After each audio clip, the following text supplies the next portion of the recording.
It's Real Women, Real Talk, the first day of January 2021. And who better to ring in the new year with than Real Women, Real Talk? Lisa Campo, Lamia Solomon. Welcome back to the new year.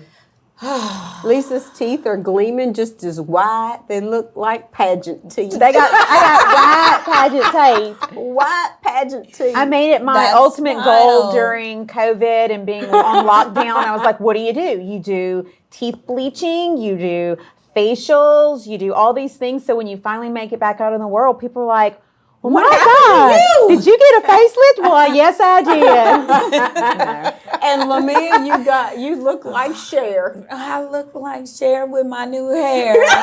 Cher with your new hair. Yes, I am so ready for this year. Are you? You know, the thing is, everybody kept saying, wait till 2021. 21 is going to be better.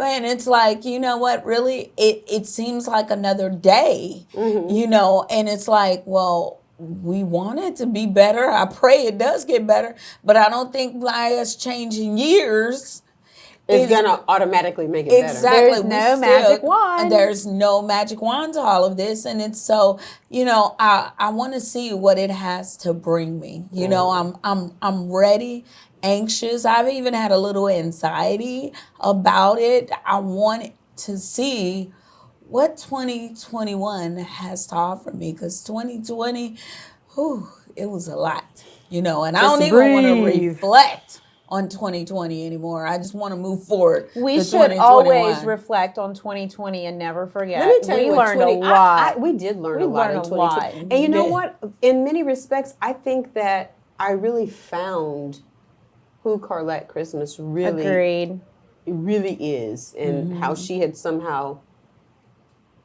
maybe just gotten disappeared, like in the frenzy of everything. You know, everybody was like, 19 was horrible, and then 20 showed us 19 wasn't that bad. Exactly. And so 20 actually was a gift if you could find the silver lining, make some lemons out of that lemonade, or make lemonade out of those lemons. Right. And you know, you guys have talked about therapy over the years, and 2020 was a year for me for therapy, for really just a deep dive into self. How was that for you? Hard. I know how it was for me. It was hard. It was hard.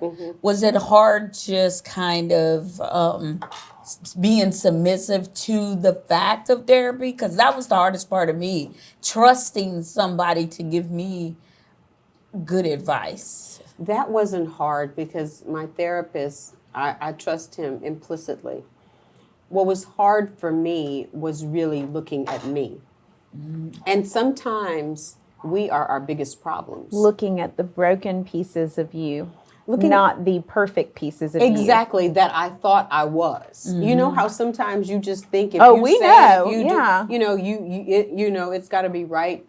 Just really stepping back and being able to own the good, the bad, the ugly, the everything. What I have learned in therapy in this last year, in 2020,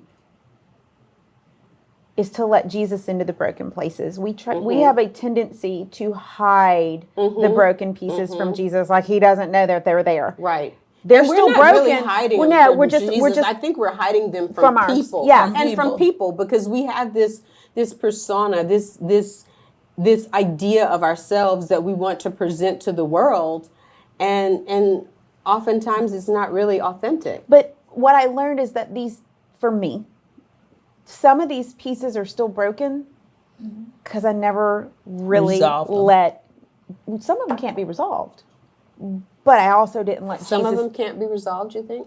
Well, yeah, there's not a magic wand. I mean, it's not going to be like, okay, it's gone. It's gone away. It never happened. No, it's history. But also history is, and what I've learned, history is his story, meaning it's history, but it's how you perceived history. Yeah. And it's your story. It's his story of the version. And I'd say he is just to say it as the man, but it's actually everybody. History is his story. Well, for me, these pieces or the edges of these pieces still cut.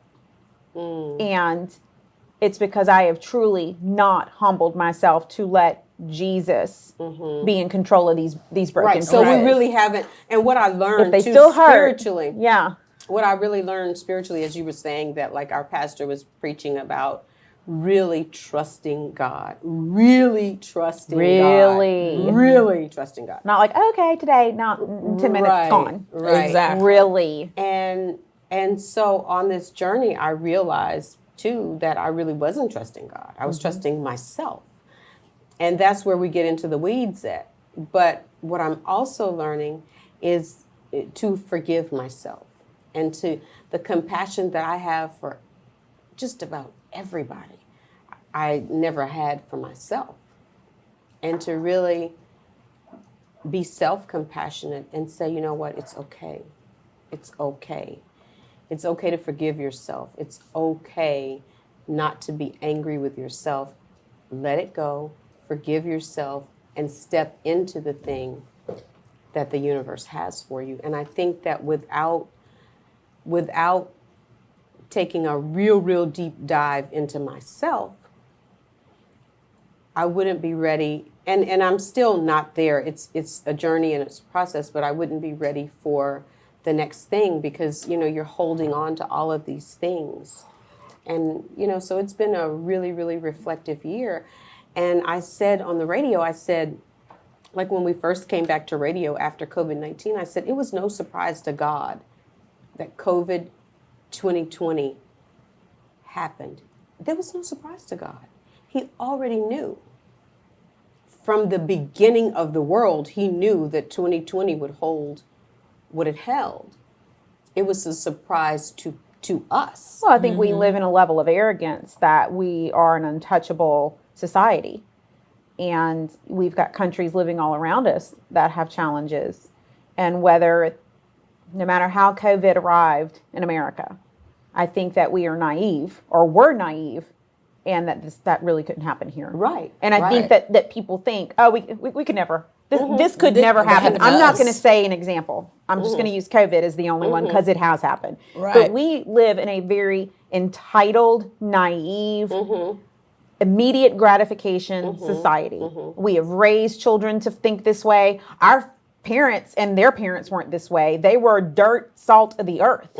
And somehow we've transitioned into this very entitled, naive, will turn a blind eye, not gonna happen to me environment. And we've become just very disconnected. I know people that were literally up the road from me that felt like COVID would never dart their door and decided, you know what, I'm going to do what I want to do. And many people in those gatherings got COVID and a few died right up the road.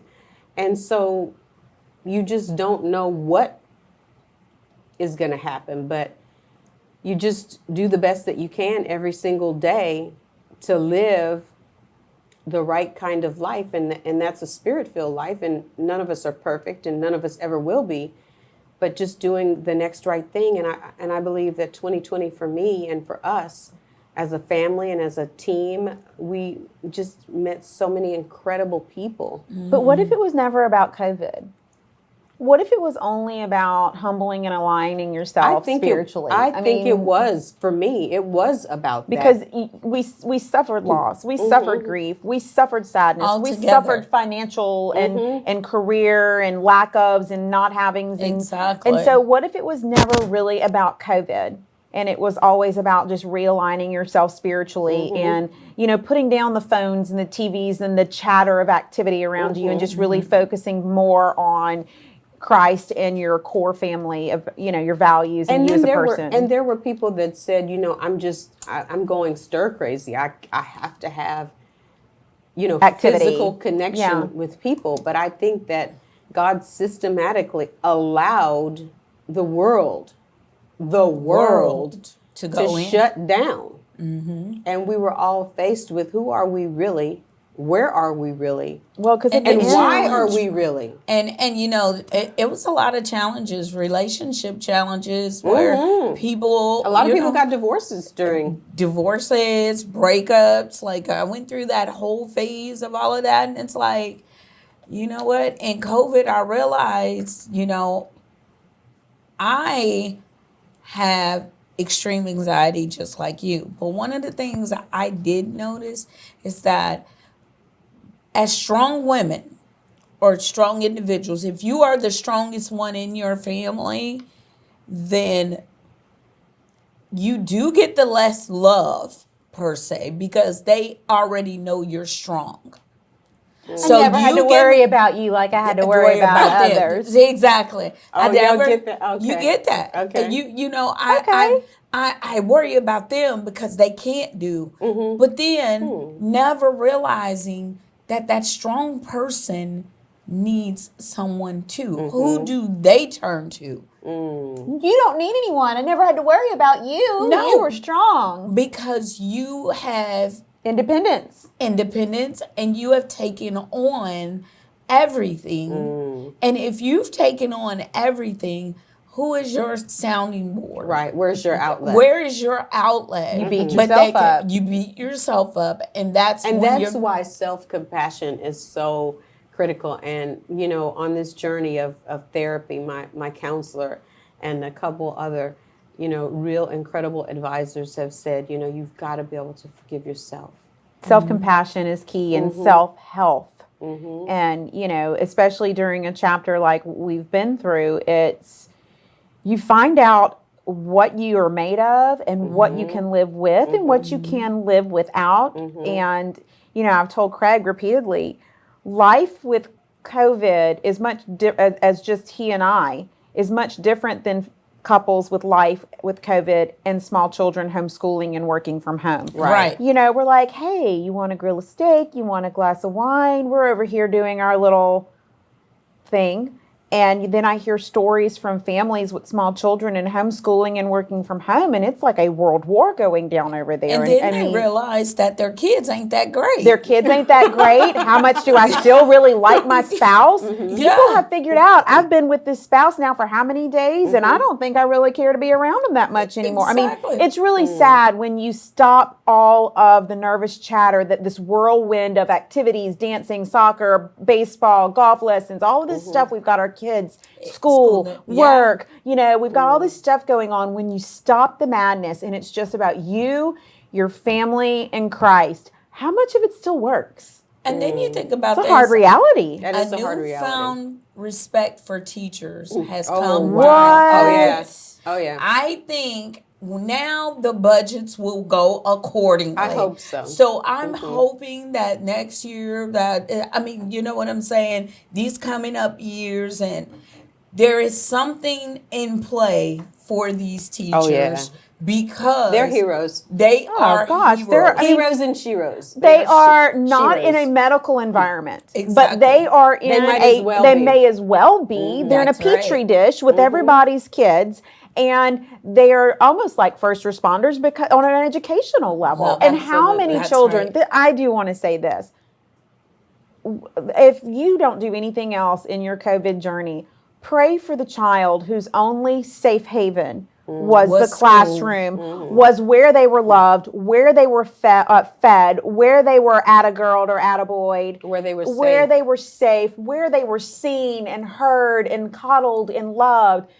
That is the forgotten, I think, victim of COVID and the journey of 2020 is all of the, and it goes back to in our last show that we were together, and I told you I'd been in the store and saw this very large woman whooping down on her child, and at like the 8th stroke where she hit her child, I had to leave the store. I was afraid I was going to be arrested.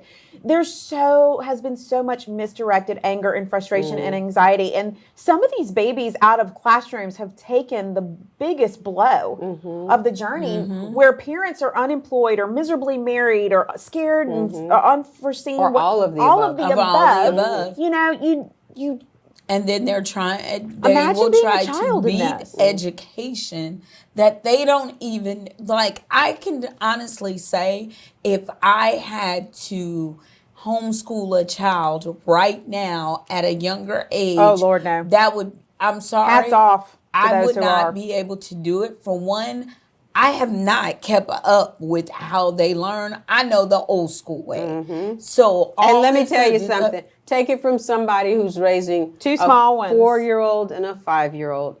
The game has changed. What? It is hard. See? We're struggling in pre-K. I'm thinking I'm going to have to go back to college just to help them get out of pre-K. Because it's pre-K. change. But Oh, what will we see in 21? What new habits? A dirty habit we pick up easy. Oh, yeah. Cussing, smoking, drinking, fried food, whatever it's going to be.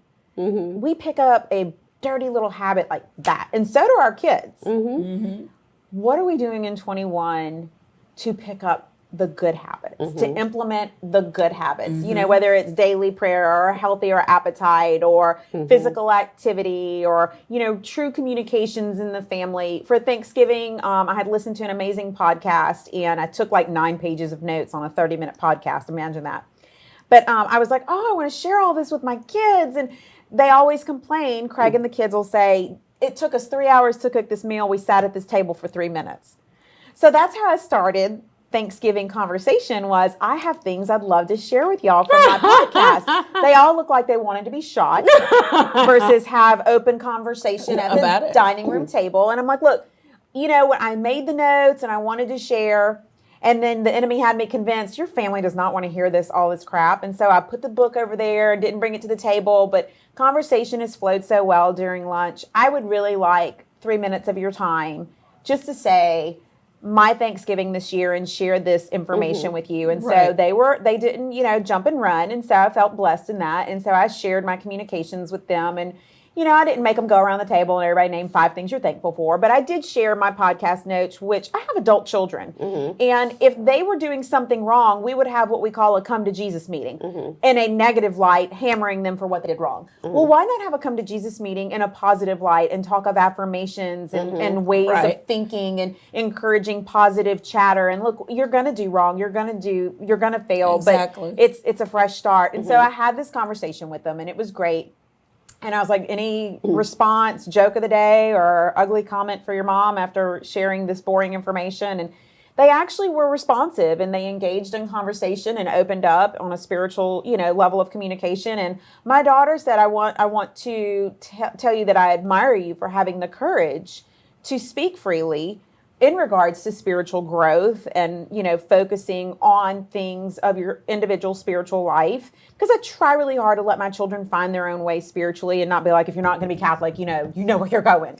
But I try to let them find their way. And it was a really good moment with adult children, which is hard to find. It is. And, you know, for one of their responses to be, you know, I really admire you for having the courage. It's easy to encourage spiritual life with small children. Get up, get dressed, we're going to church.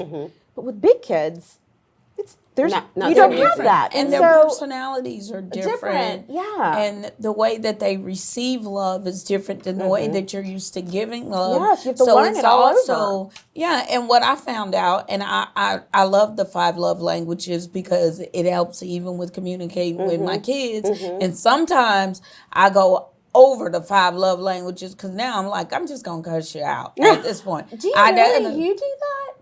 Yeah, of course. So, you know, after I try to work out the 5 love languages, when that communication don't work, when it breaks down, I got to go back to the. Do you start flipping furniture? Look, I did that too. But no, but honestly, like with me and like Camellia, you know, with my son, I'd be like, oh Lord, you know, let me just say, no matter what you're going through, I love you anyway, because bipolar is real. And I don't know. Bipolar is real. Yeah, wow. it is real. And when you have a child that you don't know which way they're going to come at you from day to day, it's hurtful. They love you one day and they want to kill you the next day. Wow. So as a parent having a child and one day you don't know which way they're going to go, and then they'll express to the world this way, and then the next day express to the world how much they love you. How much they love you. And then the next day they want to kill you. They can only see you in blood. How do you distinguish? So, and I hate to say cut off communication, but an emotional roller coaster I cannot bear. Healthy boundaries are valuable. So I go through that with one child and I try to communicate the way I know to communicate with that child. And then I have my daughter who in order for me to communicate with her, she is more on an intellectual, let's have a conversation. It's more around book. So I have to mix up book and common sense because she's very book smart. And I always tell her, you don't have street smarts, but you got book smarts. So I'm going to have to show you the difference between the two so you can be healthy and understanding and being able Have to that balance. deal with life. And the gift in my example and in your example, and this is what I said to my children, or my adult children, is that in these communications, whether they be right or wrong or perfect or not, It's okay. I am trying to give you words of affirmation and conversations that at 20 and 24, no parent or adult gave me. Exactly. And so if there's going to be an adult influencing your life, especially in spiritual growth or desire for spiritual growth, let it be me. What we are doing now as parents, we're doing it because we didn't get it. We didn't and get so it. what a gift it is that God has given us the desire to say whatever your struggles are versus yours, I see you as individual, different people. I know I need to approach you in different paths, but at the end, the message is still the same. I desire and pray you find desire to have spiritual growth. And it's so powerful. funny. My daughter came to me, and it put a smile on my face. Actually, she called me and she says, "Mom, I had an accident. I backed into somebody's car as they was driving down the street." And I said, "Well, are you okay?" And she was like, "Yes, I'm okay." I said, "Well, explain to me what happened." She tells me again, and I was like, "Are you sure you're not hurt? Are you sure?" And I'm asking her this, and then I was telling her, before you give any insurance information, I'm giving her guidance as to what to do and wait for me. Right. And so once, maybe about an hour later, because she was at school, she calls me back and she said, "Mom, you know what?" She says, "I just want to tell you thank you." I said, "Why?" She said, "Because you were more concerned about me than the car." And I said, "Well, where did that come from?" And she says, "Well, I have a friend. As soon as she had a wreck, her mom blamed her and didn't even Ask ask Are you if okay? she was okay."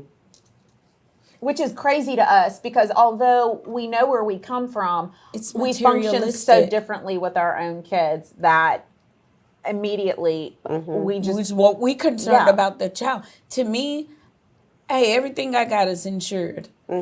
Materialistic, I'm not even worried about that.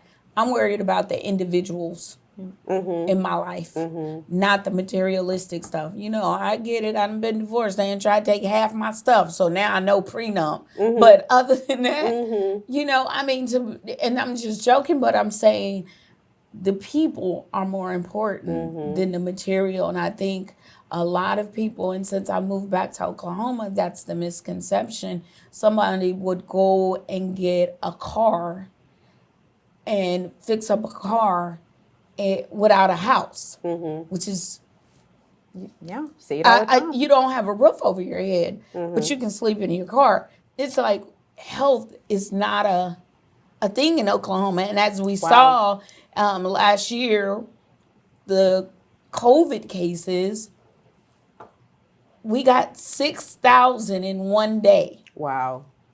in one city. Wow. So the COVID cases for Oklahoma City is through the roof, and they're not doing anything other than close the clubs at 11. Yeah, because But it I don't doesn't stop the club. Yeah, we're not going to fall off into that rabbit hole because you all know you're more contagious at 11:01.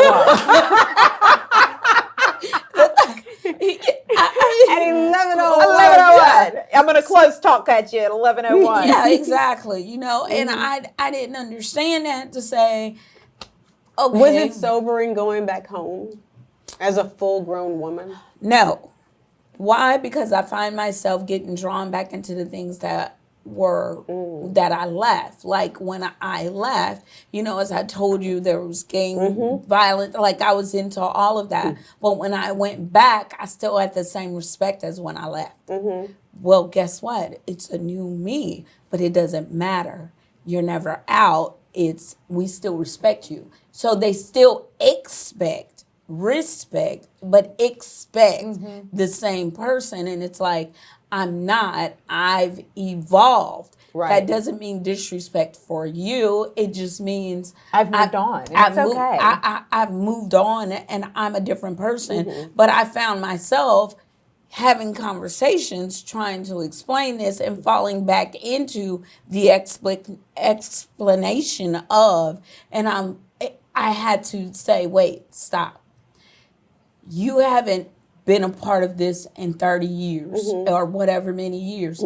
Why are you even having a conversation? Why are you even entertaining that? Exactly. And, it took me a moment after I got home, a year or so to realize, why are you even entertaining this? You can love them from afar. Right. And I think that everybody, whether it be you are using the example of a gang, or if it's with extended family, or even friends from high school, or circles of friends that you only see for different occasions, it's the same kind of relationship where boundaries are key. And if you did not learn that in 2020, you're late to the game. Exactly. Boundaries are key in all relationships, whether it be you're locked in your house with your husband and you can't go anywhere for 6 months, or out in the world.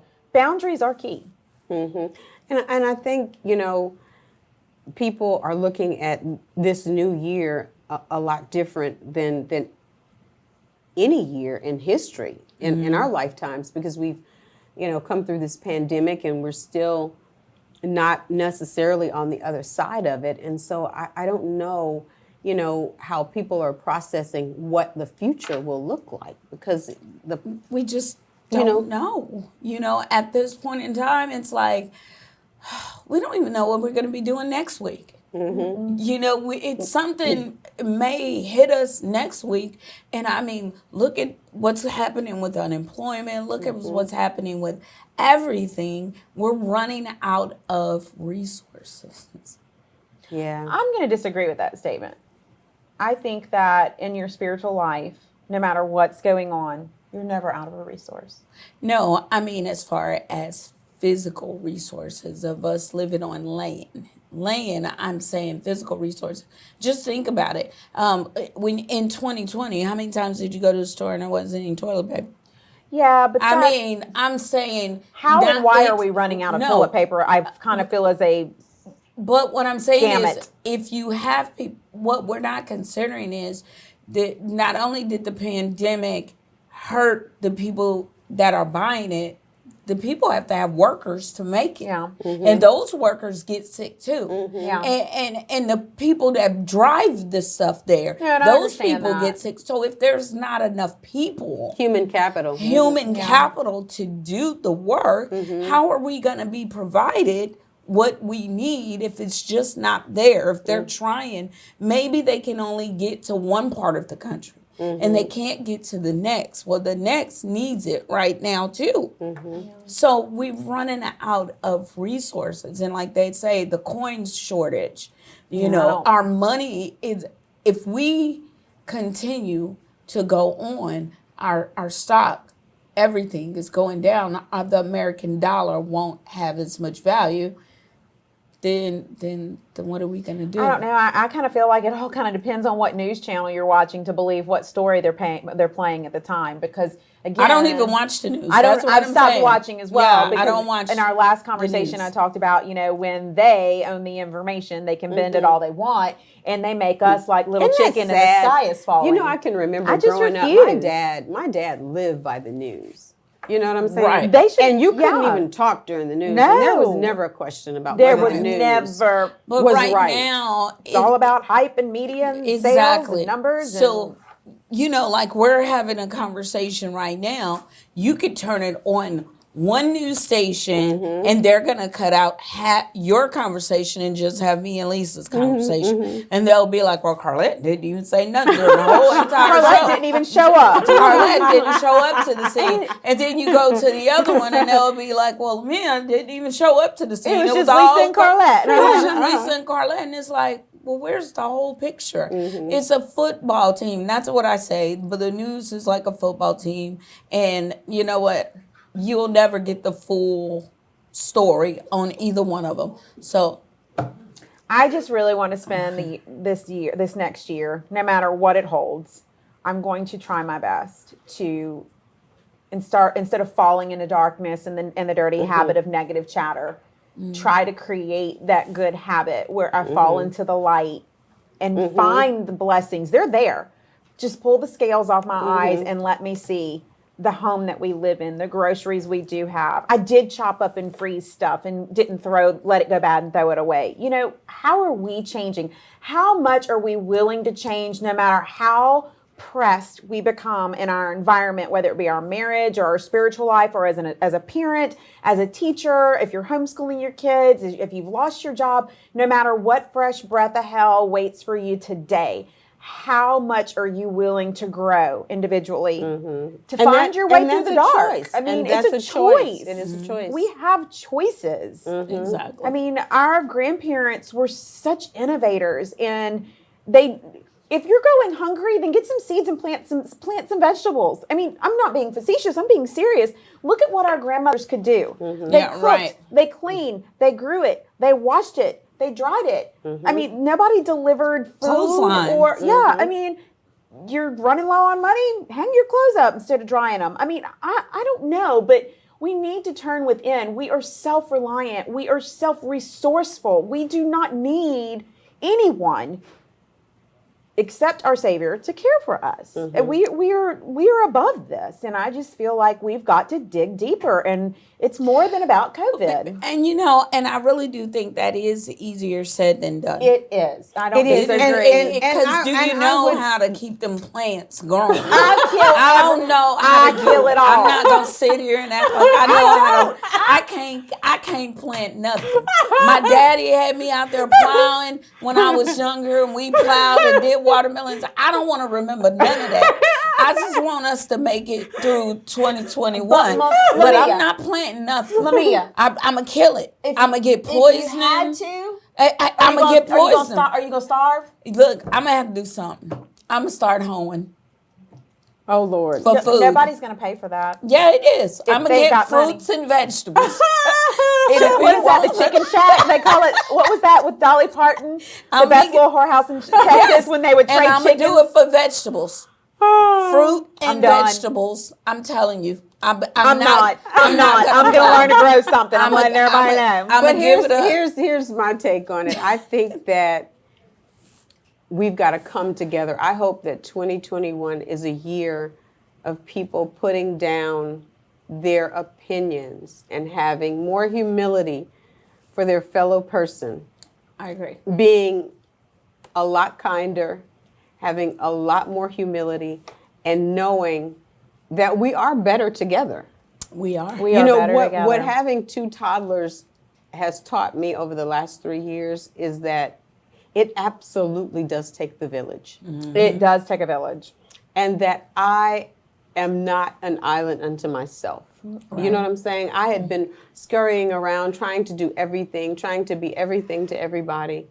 And I really realized, you know, through therapy and then self-talk and self-therapy that none of this works unless we take care of ourselves. And in order to do that, you have to create a village. You have to create a tribe around yourself that can support you. And my tribe has been amazing. My family has come together and supported our family in a way that I can't even articulate. You know, and when you put the pride down and say, I can't do it all by myself, I need help, and ask for that help, help will come. But we have got to be the catalyst for that help. For that help. And just saying, you know, I need help. the squeaky wheel is the one who gets the oil. And how many times I tell you, I need help.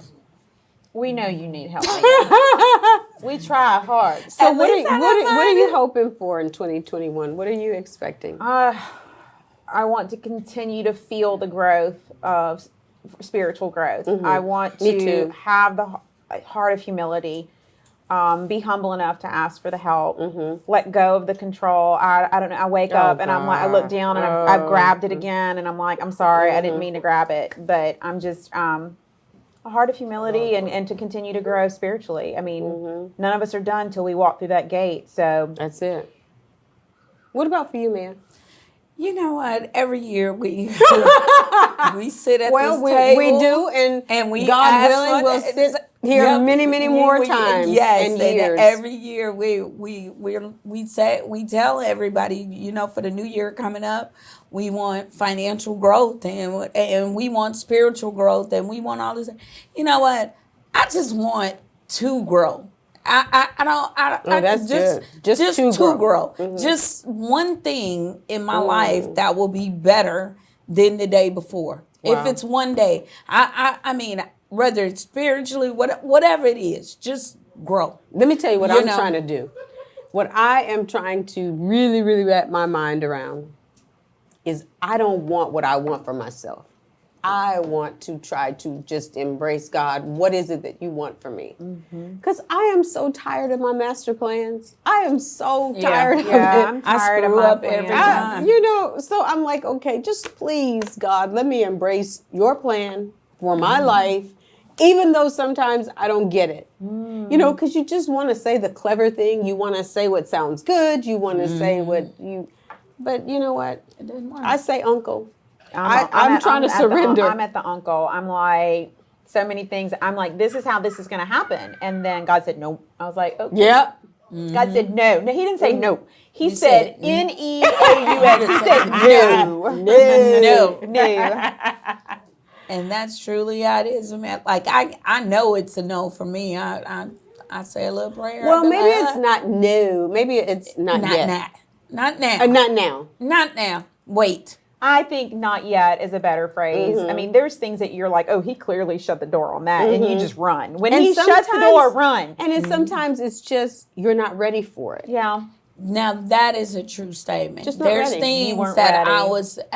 I was provided, and then I was like, I wasn't even ready for that, and it was right here in my face, and I wasn't ready at that time. But now that I see it, hindsight is always something's like, oh no, I messed up on that big time. But if I get it again, I know what to do. I know And what to think do. that's And to so Lisa's he's saying, point about wait, spiritual growth too, because when you grow spiritually, then when you get that next time, you're not a fool. Yeah. Now, You I have don't want more any wisdom. of my exes think I'm talking about this. No, we don't go backwards. We only grow forwards. We don't grow I backwards. just wanted to We make don't sure. grow back. Yeah. Okay. Yeah. That was nobody. that. Nobody thought. No, we didn't. No, you're good. Nobody thought that. These are not the views of Untouchable. Yeah, nobody thought that. Well, you know what? As always, it's great coming together. It's great energy. It's great passion. It's great family. It's just great always. And our prayer for you, Lisa, and your family, and you, Lamia, and your family are just all of God's best. And Thank let you me guys say for this. always spending it with us. Let me say this, Go ahead, Carlette. go ahead. I've always wanted to say this. I haven't said it yet, but Okay, I go have ahead. to say this. I can't believe Let she me hasn't say said. it. Uh-oh. So, Carlette and David and Deuce, y'all have always given us open invites, providing gifts. We've done this for years, 11 years. You've always Has it been given 11 us, years? A long time. it's been almost 11, maybe. It's So from radio, we're talking That's about right, radio to right. television. Absolutely. Like we've been there, we've all grown together. But the thing is, y'all are kind of like the mom and dad on advice, you know, and it's very humbling to me because of the fact that y'all always are like, you know, you'll put the whipping on me, but you really don't. You know, Yeah. you feed it to me the way I need it to be feeded. You know, And that's how we have to too, do. and We have to love on each other, and we just I have love to have y'all for humility doing because we that. all come up short. And keeping us on all the time. Like, I love it. I love it. We're a family. We'd be lost without each other. Happy New Year. Look, Happy New Year. Happy New Year. May it be bigger, better, and 2021. grander. Hey, everybody. Lisa Campo, Lamia Solomon. This has been Real Women, Real Talk. Stay on point. We're back after this.